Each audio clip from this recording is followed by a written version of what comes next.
Hi, I'd like to welcome you to the Personal Assistance Service Council's TeleTownHall CMIPS 2 training. We're excited that you could join us this evening.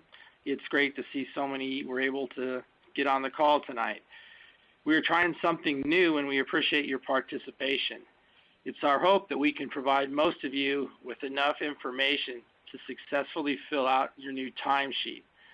For those of you who will need additional help after the call, you can contact SEIU ULTCW's Member Action Center at 877-698-5829.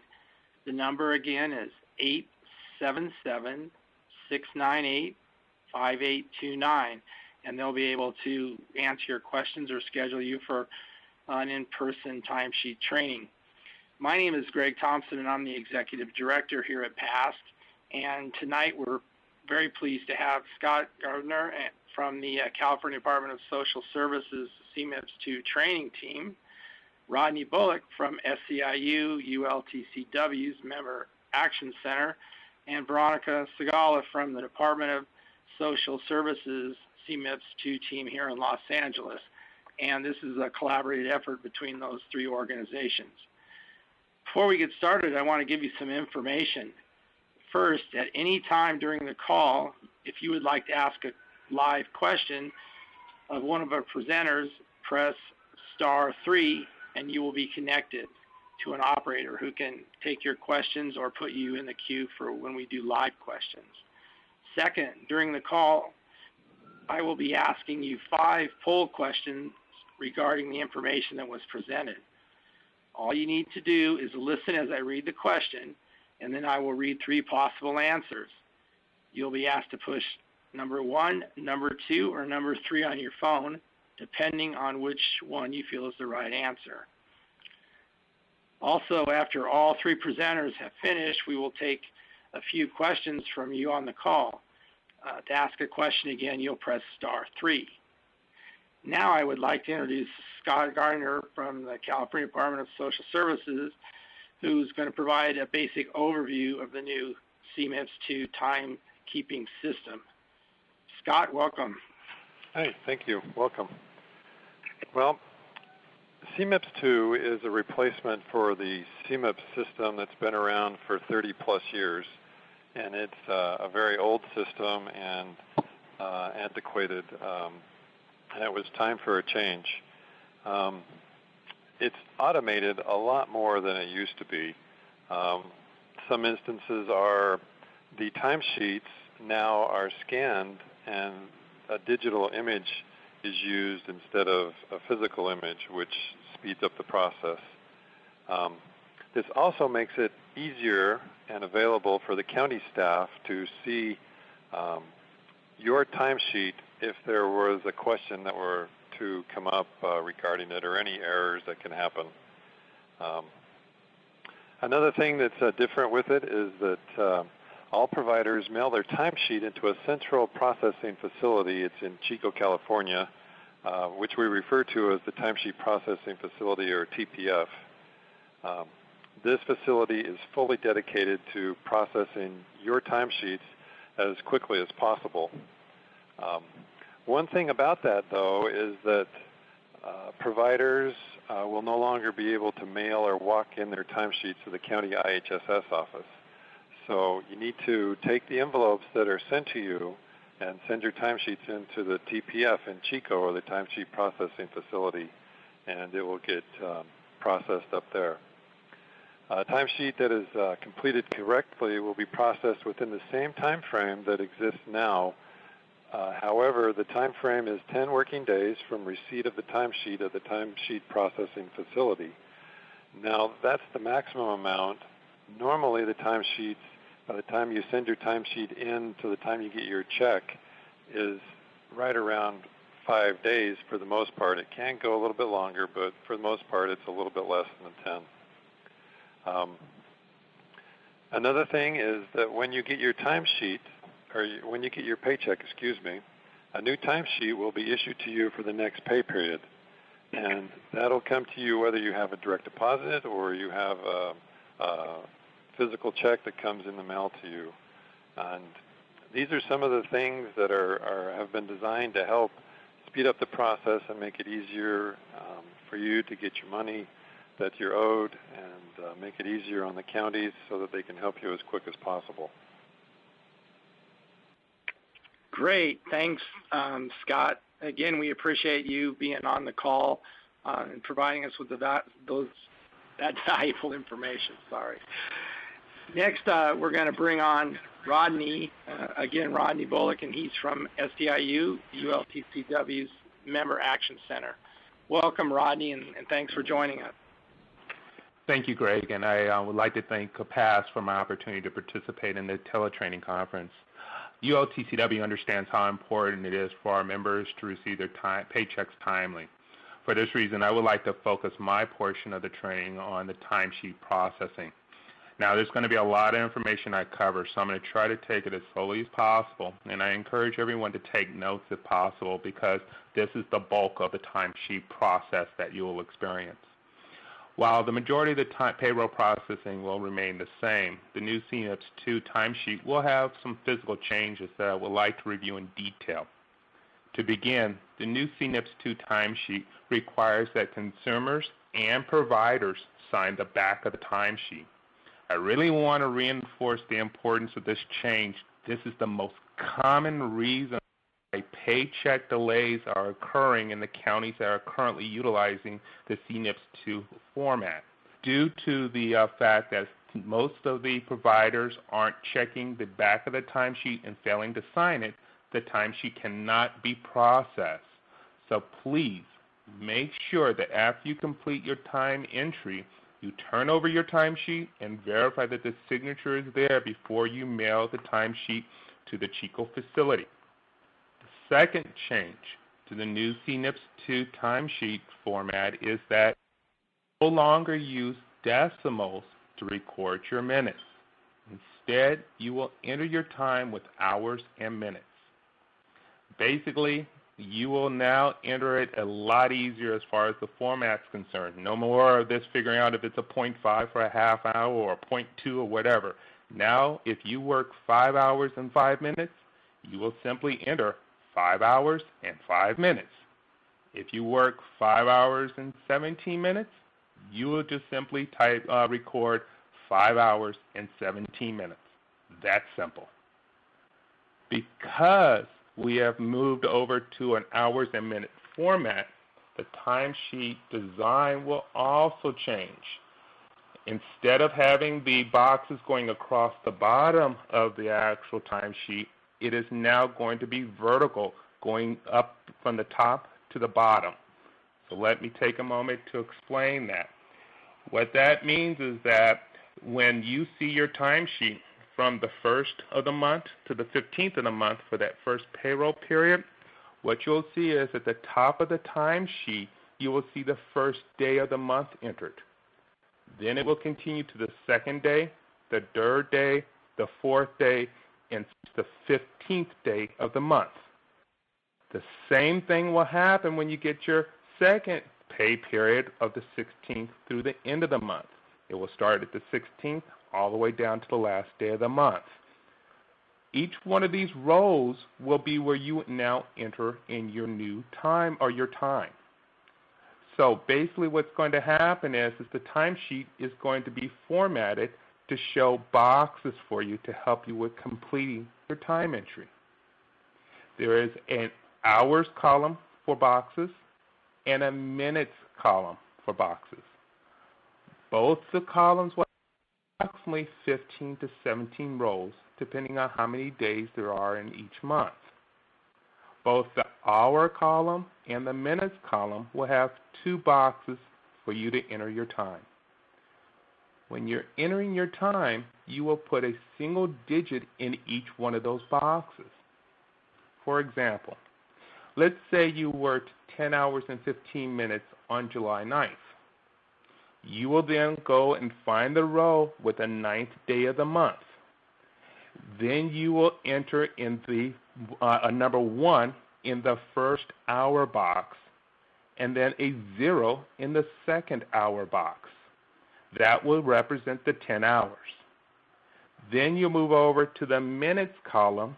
You will enter a 1 in the first minute box and a 5 in the second minute box. This will represent the 15 minutes you work.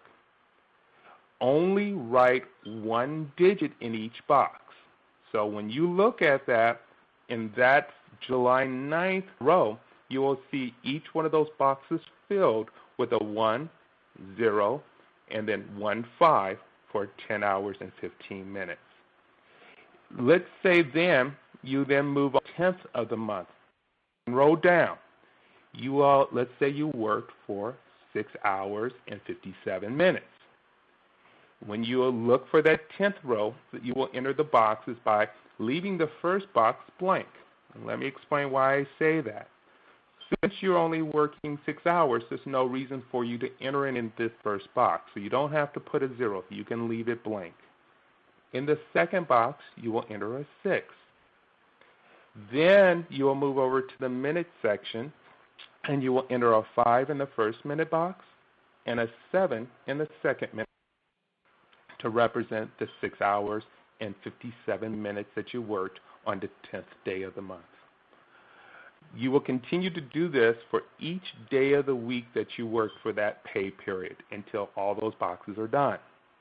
Now, there are some boxes you'll see at the bottom that could have all zeros pre-printed in them. Do not touch those, don't cross them out, and don't write over them, because that will invalidate the timesheet. The final format change to the timesheet is that there is now a total box at the bottom of the timesheet. Now, this total box is not mandatory. You do not have to fill it out. If you send it in and that portion is blank, your timesheet will process fine. It was simply placed there to help you to know how many hours you worked for that pay period. But please understand, because we're now using an hours and minute format, you can't simply just add up the time and get a total at the bottom. Instead, you must use the following formula to get the total time work. Now, this is important, and I encourage everyone, if you can, to take notes here. So I'm going to try to go as slow as possible while giving you the formula. To begin, hours are in 60-minute increments. Can't total the hours and the minutes together. So pulling a separate sheet of paper, we encourage you to do the calculations on that paper or use a calculator if it's available. The first step, add all the hours together and then write the total at the bottom of your hours column. The second step, you will add all your minutes together and write the total at the bottom of the minutes column. Notice that your minutes column exceeds 60, you move on to the third step. What you will then do is you will subtract, because obviously an hour is 60 minutes. You can't have 130 minutes. It's more than an hour. So what you'll do is you will subtract 60 from the total minutes in your minutes column. Once you do that, you'll add 1 to your hours column. Because you subtracted from the minutes, you have to put it somewhere. So you carry it over to the hours column, so that increases by 1.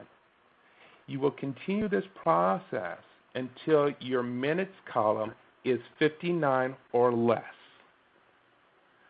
Once you've done all that and you're satisfied that you're now under the 60 minutes under the minutes column, you can then go over to your actual timesheet if you like, and you can enter in the total hours and minutes worked for that pay period. But again, I want to reinforce, that is not a requirement. You don't have to do it. The reason we want to give you these formulas is so you know how many hours you worked for that time period. Now, I want to address a couple other changes that we've had with the payroll system. Some other changes to timesheets are that we encourage you that you need to follow these so that your timesheet can process correctly and you get paid timely.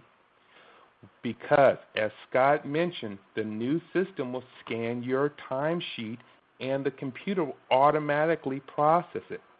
You must write clearly in order for the computer to read the timesheet.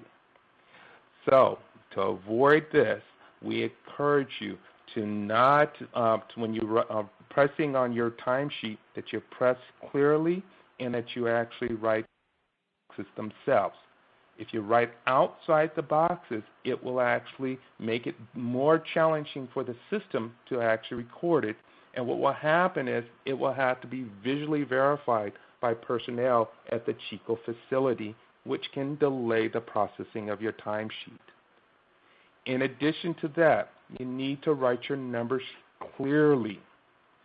We cannot have fancy loops or fancy writing because it's a computer trying to read it. And if it is too fancy, it may have an issue reading the timesheet.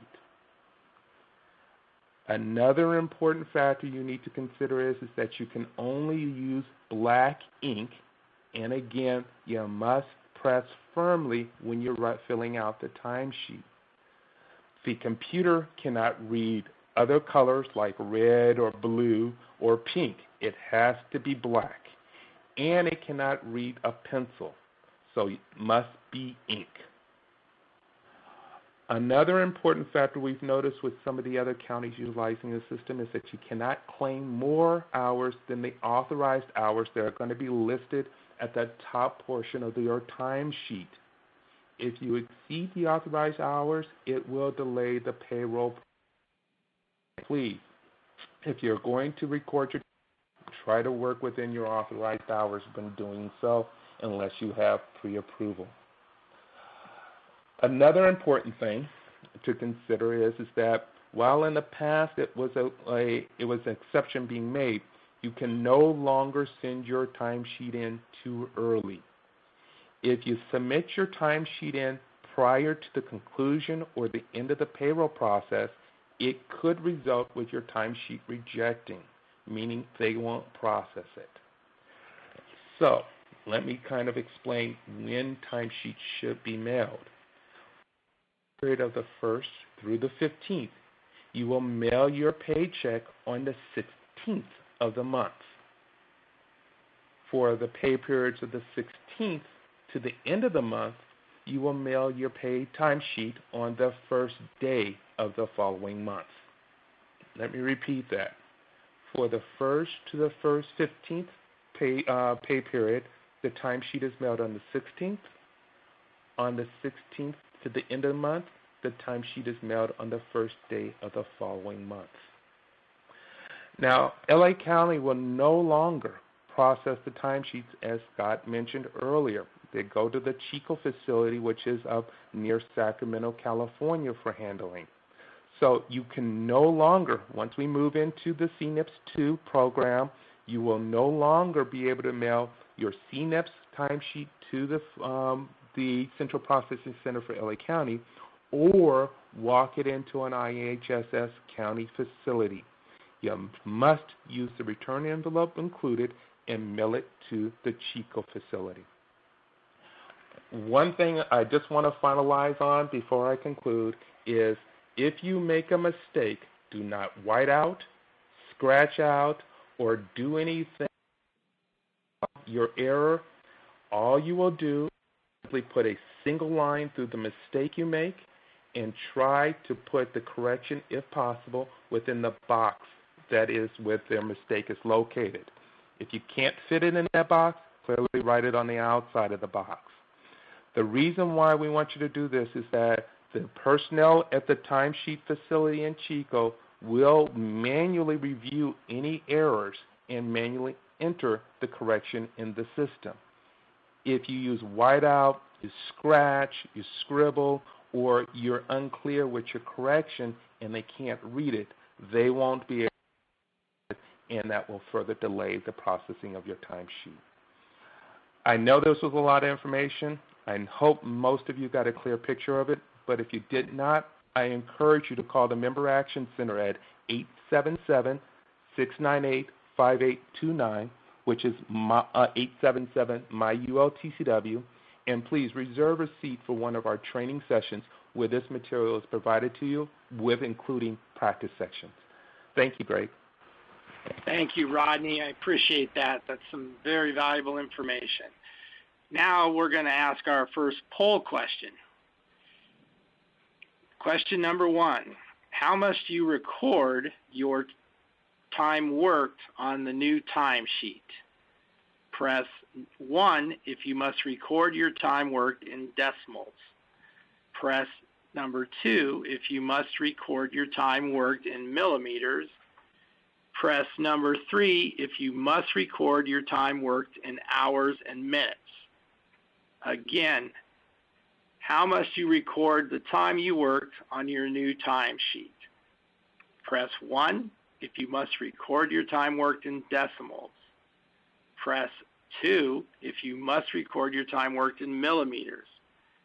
Press 3 if you must record your time worked in hours and minutes. Now we're going to take a few questions from those of you on the call. So let's see. We're going to unmute you, Stacy. And okay, Stacy, are you there? Yes. Hello? Go ahead and ask your question, please, Stacy. Yeah, my question was my provider is my roommate who's my provider, and she's going to the classes, but I was wondering how long does it take for the consumer, such as myself who has it, to know how to do with my worker, because I want to make sure we are correct with what we're doing, because I don't want to know myself to screw up or my roommate, because I want to make sure we're doing it properly. And they have not sent me no information, so I don't know what I'm supposed to do. Okay, Stacy, that's an excellent question. Scott, do you want to handle that? Yeah. Stacy, you will be getting some information in the mail in August that will have an example of the timesheet, and it will show you how to fill it all in. And I noticed your question said that why is it important for the consumers to learn? The reason the timesheet changed was because of the automation aspect of CMIPS 2. And all that will be explained in the information that will be sent out in the mail in August. So in August, look for this information, and then it will answer a lot of your questions. Okay, thank you. Okay, now we're going to take one more question. Gloria, are you there? Okay. Want to ask your question? Yes, my son is the one that does this, and he's not in. But I think the man answered. He said call 877-229-8493 if you have any questions. Yes, that's the number to the max. So it's 31563, right? Let me give you that again, Gloria. It's 877 698 5829. Okay. And that's for the Member Action Center. You can also remember it as 877 MyULTCW. Well, how late are y'all there? We're here from 7 a.m. to 7 p.m. Monday through Friday. Well, Monday through Friday. So yes. He has sometimes, he works in the evening, works till like 7 or 8 o'clock, so... If he can get up early and call us, we'll be there for him in the morning. So if he wants to call in the morning, he can call us early as 7 a.m. Okay. Thank you very much. Sure. Thank you. Okay, I think we can take another question. Well, Greg, can I answer that question just really quickly? Okay, if you heard it, excellent. Yeah, direct deposit will be the same. If you have direct deposit now, nothing will change. Everything will transfer over to the new system. Your checks will go right into your bank account as they are now. There's not going to be any change whatsoever. Thanks, Scott. How about Richard from Los Angeles? Are you there? You want to ask your question, please? Yes. I'd like to know what's going to happen with the hours that were taken from us. And you guys, they gave us a 65-cent raise, but the hours they took from us equals to a 65-cent raise, so we didn't really get a raise. It's a good question. Richard, can I answer that? I think, well, it's a good, excellent question, and I agree with you. It's something that we could discuss. Instead of discussing it in this format, which I don't think is the best answer to do, can I encourage the center and speak to one of our member action organizers who possibly answer that, or provide you some direction if you want to speak to one of your regional directors or regional staff organizers regarding how and what's going on. Okay? Are you there, Richard? Okay, Greg, I think we lost Richard. Okay, let's go to Ivan in Northridge. Do you have a question for us? Yes, I do. My question is, I understood that it's going to take 10 days to process the timesheet from the time it's received, and then it could take another 5 days for the payment to be issued. That's as much as 15 days, plus the time it takes to mail to Chico as opposed to going to Hawthorne. And I'm wondering how it's possible then to get the timesheet in time in order to mail it out on the 16th or the 1st of the following month in time so that you don't continually come in late. This last check that I received was received on the same day as the timesheet had to be mailed. That was pretty tight. I almost didn't make it to the post office in time. All right, well, that's a great question. Scott, do you have an answer for us? Yeah, let me talk about that. It doesn't take 15 days. What I was trying to say is that the maximum it would take is 10 days, but most likely your check will arrive in approximately 5 days. So what I'm trying to say is that it comes quicker than the 10-day period that's allotted for it to happen. Great, thank you. The processing facility is very efficient. I know that's one of the things that we're hoping the new system will improve on. Thanks, Scott. Okay, now we're going to go to our second poll question. What color ink must you use to fill out your timesheet? Press 1, red ink. Press 2, black ink. Press 3 if you use a pencil. Again, I'm going to repeat the question. What color ink must you use to fill out your timesheet? Press 1 for red ink. Press 2, black ink. Press 3 if you use a pencil. Okay, now I would like to welcome our next presenter, Veronica Segala from the Los Angeles Department of Public Social Services. Welcome, Veronica. Good evening, Greg. Thank you, everybody, for your participation this evening on this very important information. This is a huge change for in-home supportive services, and I just wanted to go over some do's and don'ts with respect to the payroll processing based on what's already been discussed today. So, again, pretty much we are asking that you do not write anything except numbers on the timesheet. If you have a change of address to report, the state is now requiring that you use a separate form to report your change of address. Therefore, do not report your address on your timesheet. Do not fold the timesheet. Do not write over any pre-printed zeros. That's very important. Do not write over any of the zeros that are already printed on the timesheet. Do not address or insert any notes to your social worker or your senior clerk of your given office. Please do not insert anything else with your timesheet, including staples or paper clips. Do not mail your timesheet prior to the end of the payroll period, especially if you are claiming time through the end of that specific pay period. Again, do not mail your timesheet early prior to the end of the pay period. How to correct an error. Please do not use whiteout. Again, do not scratch out the error and do not initial the error or correction that you are trying to make. Clearly cross out the error with a single line through the box. then neatly write the correct number next to it. Making sure that you follow these simple guidelines will alleviate any possible rejection of your timesheet.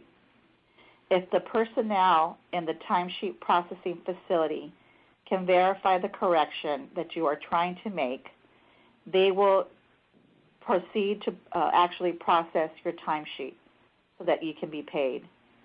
However, if the staff at the timesheet processing facility is unable to complete the process and verify the information you are trying to write, LA County staff will be able to access the timesheets electronically to try and avoid any processing delays. Mailing timesheets too early will delay the processing of your timesheet. Only mail the timesheet at the end of the payroll period. For example, if you are submitting a timesheet for the 1st to the 15th pay period, mail your timesheet on the 16th of the month. And for the timesheet from the 16th to the end of the month, then please mail your timesheet on the first day of the following month. Also, claiming too many hours for that pay period may result in a rejected timesheet. Claiming more than the authorized hours will delay your paycheck.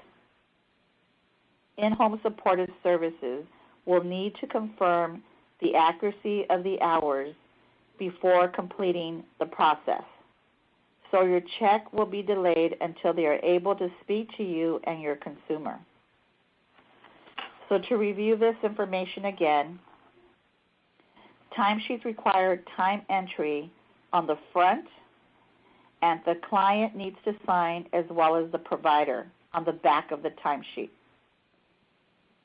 Timesheets will use an hour and minute time entry, no more decimal points.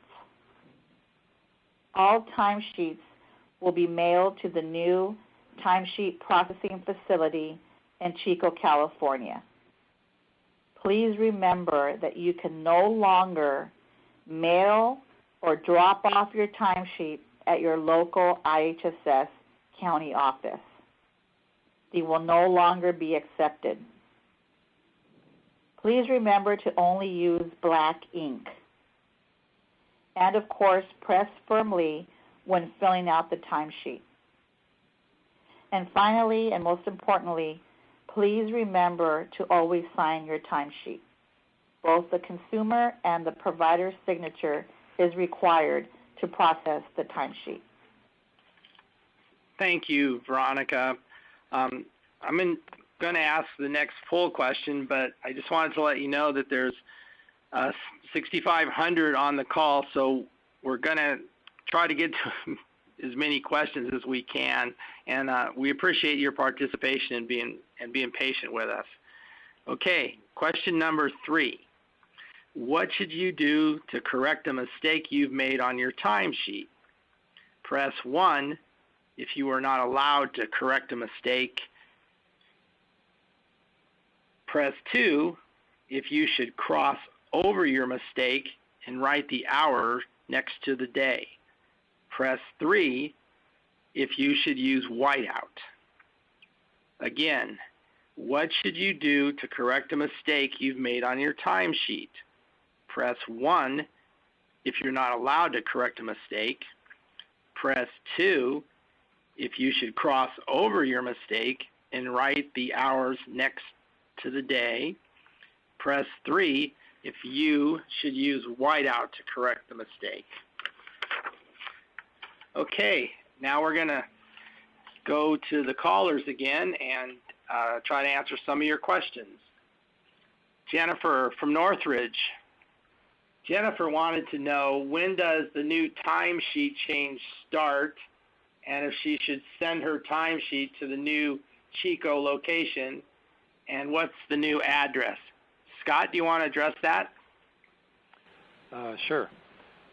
The new timesheets will start, LA County will change to the new system the day after Labor Day, so September 3rd.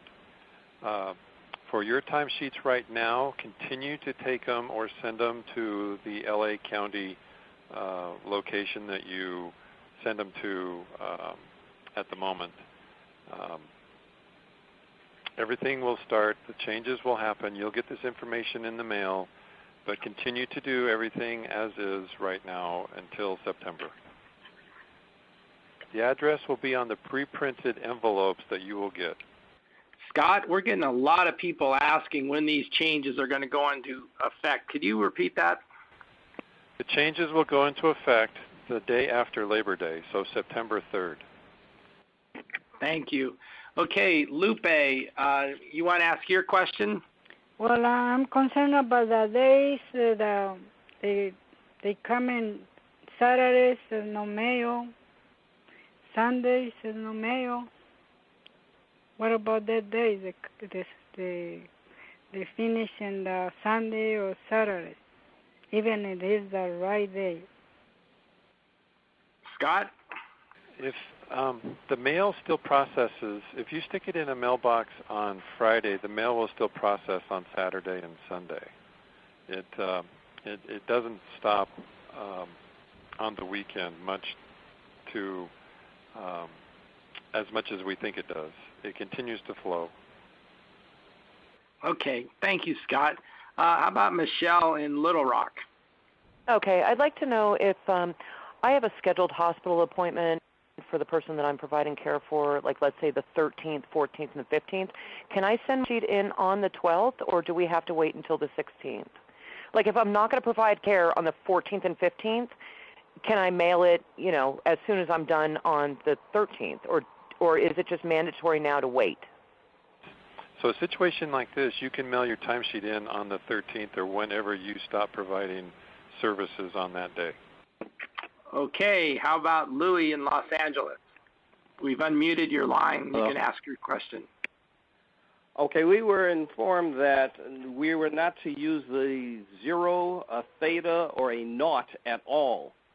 For instance, for 10 hours and 15 minutes would be a 1, leave the next column blank, and put in the 15 minutes. And for the 6 hours and the 57 minutes, we wouldn't put a 0 in front of the 6, but we'd put in the 657. Are we using zeros at all or not? You want to take that, Veronica or Scott? Or? I'll take that. The zeros are problematic sometimes because of the way they're formed. They sometimes don't close. So what we've been asking people is, so in an instance where you said like 10 hours and something, you could put the 1 in the first column and the 0 in the second. Make sure it's a good one. But for all the other times, like if you had 6 hours, don't put anything in that first column. Just leave it blank and then put 6 hours and 55 minutes or whatever it is. And then if you have a day where you don't work, just leave it blank. Don't put anything in it. Okay, thank you, Scott. We have a similar question from Corey in Lakewood. Your line's unmuted so you can ask your question? I'm not Corey, but Corey is the person that works for me. My name is Linda Davis. My question was just like the person before, right before you came to me. The hours, the 9th day, you check 1 hour and 0 second. I'm stuck on for example, the 10th day, you said leave the first box blank. Then put your second entry in on. I'm confused with that. Well, the best thing I can tell you is that you'll be getting information in the mail, and it will have a sample timesheet that you can look at, and it will have an explanation to how to fill in the boxes. We could spend a lot of time on this call doing that right now, but I think all it would do is just confuse you. So look for the information in the mail, and it will explain a lot of that visually so you can have it right in front of you. And I also encourage those who are confused in any way on how to fill out the boxes as far as the timesheet to please contact the MAC. And there are classes where you actually can see the physical formatting of the timesheet, how to fill it out, and they have some excellent exercises so that you can make sure that you're clear on how to fill out the timesheet. Okay, we're going to take one more question from Bertha in Los Angeles. My sister is a person I take care of, and she's unable to write. She's blind, and her hands are also paralyzed. So presently I put disabled, not able to sign. Since she cannot sign, what do I do to keep my timesheet from being delayed? Veronica? Have you previously discussed that issue with your social worker? Do you normally use an X to sign the current timesheet? Because you would continue to sign the timesheets as you do now. Okay. Thank you for being so patient, callers. I'm going to ask the next poll question. What happens if you mail your timesheet in early? Press 1 if it will delay payment. Press 2 if you receive your payment faster. Press 3 if you receive a gift card. Again, what will happen if you mail your timesheet in early? Press number 1 if it will delay payment. Press number 2 if you will receive your payment faster. Press 3 if you will receive a gift card. Now we'll go back to you guys and take some more of your questions. How about Star from La Mirada? I was curious about the consumer has a conservator that signs for him, and in the old timesheet, the conservator would just sign his name, state conservator, and then sign the consumer's name, across the page. In the new form, it's such a small little blue box. How would we put all that information in there? And if I write out of the box, or if he signs out of the box, will it mess up the way the machine reads it? Scott, do you want to take that question? Sure. If you start in the box and your signature information ends up out of the box, that's fine. That's not a problem. I would reiterate what Veronica said. The information that you do now for those type of situations will continue into the next phase, which we call CMIPS 2. And that's something that you've talked with your social worker about, and that's how it goes in currently? Scott, were you asking a question? I was asking them. But basically what she just needs to know is that if you start inside the box and it goes outside the box, it's not going to cause a problem. Thank you, Scott. Yolanda in Long Beach, your line's unmuted if you'd like to ask your question. Yes. I'm the one that signs for my daughter. I'm the provider, her mother. And I write Charlotte Garcia by Yolanda, and on top I put down mother. This is how they told me to do it. Should I continue doing that? Yes. Okay, that was yes. Okay, thank you, Scott. I'm going to ask our last poll question now. After participating in this teletraining tonight, do you feel, press 1, that you'll be able to fill out your time card successfully? Press 2 if you feel like you still need to attend an in-person training. Again, after participating in tonight's teletraining, do you feel, press 1, that you will be able to fill out your timesheet successfully? Press 2 if you feel like you need more training. Okay, we have a couple minutes, so we're going to try to get to some more callers. Ellen in Lancaster, we've opened your line. Can you ask your question, please? Hi. They kept saying that do not mail it, do not mail it. Am I not supposed to mail my time card in anymore? Scott, you want to take that, please? Yes, you will be mailing your timesheet into the TPF, as it's called. You will not be able to drop it off at the county, is what we were trying to say. You can't walk it in. I can still drop it like at the post office still, right, with the pre-printed envelope? That's correct, yes. And will I still receive it in the mail the same? Yes. Okay, that's great. Thank you. Okay, how about Ira? We've opened your line. Hey, Greg, can I just answer that question? Sure. If you as a provider make a mistake to the point where you don't feel like you can send it into the timesheet processing facility, contact your county district office and ask for a replacement, and they will get you a replacement. Thanks, Scott. I'm glad that you're answering those questions. Ira, we've opened your line if you'd like to ask your question now. Yes. I provide a service for my ex-wife and everything, and I work 24 hours a day, so how do I calculate how to figure out each day? Because I feed her, I make sure that she takes her medicine and her insulin, I cook, I clean the house, I wash the clothes. How do I calculate all this? Because I'm only getting a certain amount of hours, so I don't know how to calculate the whole 15 days. Veronica, do you want to take a shot at that? Sure.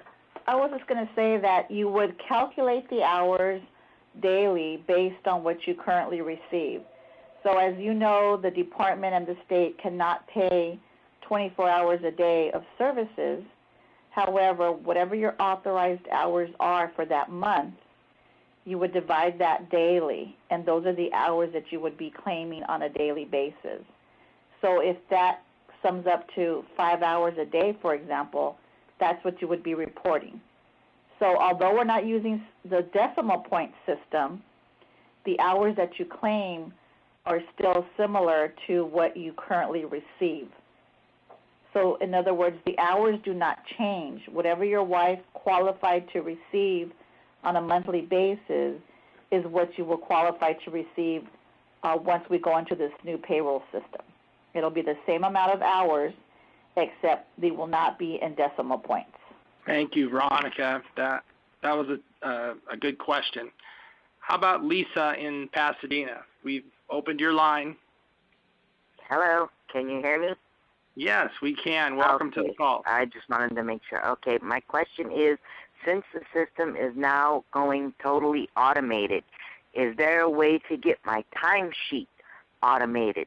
Like, is there a website I can check into every now and again? Is there an email that they'll be sending? Is there an automated way to get and send back the timesheets instead of brick and mortar mail? Good question. Scott, do you want to answer that for us, please? Right now, statute says that your timesheet has to have what's called a wet signature, which has to have an original signature on your timesheet. So that's why there's not a website that you can just go into and fill out your time and send it in that way. It has to be on a physical piece of paper that you have actually signed. That's what the law says. Thank you, Scott. And thank you, Veronica, and thank you, Rodney. I appreciate you guys for being on the call tonight, and you've provided a lot of important information. I know this was different than doing this live, but I hope it was helpful. And most importantly, I want to thank the staff here at PASC for all the hard work they've done, and the people from DPSS and CDSS who have helped make this call happen. And also the people on the line, we still have 6,500 people on the line that stayed with us the whole call, so we appreciate that. And again, if you do feel like you need additional information or training, please call the Member Action Center, and that number is 877-698-5829. Again, 877-698-5829. And thank you all, and hope you have a good evening.